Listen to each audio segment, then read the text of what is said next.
The South Korean government has unveiled its budget proposal for 2018, the first year of pushing forward its inclusive and more people-centred socioeconomic policies.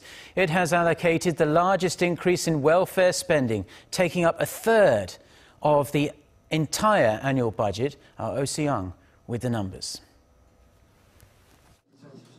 Improving citizens' livelihoods is at the core of the South Korean government's proposed budget for next year. Of the $382 billion budget, more than a third of it will be allocated to job creation and social welfare programs, a record on-year increase of 12.9%. Spending on education will also get a boost of 11.7%. And amid higher tensions with North Korea, defense spending will be up by nearly 7% to support the development of the three-pillar defense system and a salary hike for soldiers.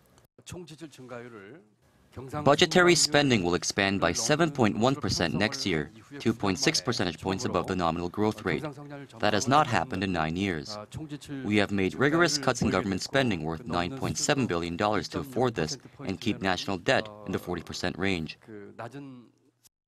The biggest cutback at 20% has been made to social overhead projects, followed by culture and leisure at 8% and environmental spending at 2%.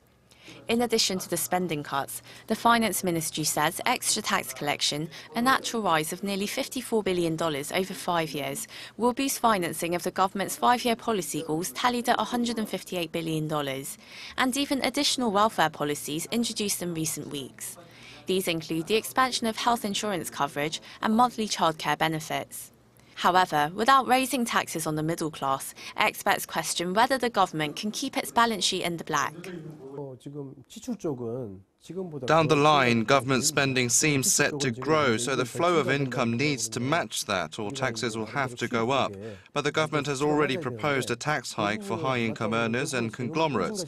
According to 2015 figures, there's room for a general rise in taxes for all citizens, as Korea's tax-to-GDP ratio is 25.3%, some 9 points below the OECD average of 34.4%.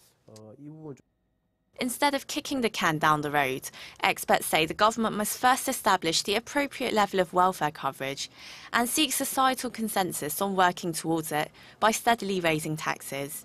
Oh Soo-young, Arirang News.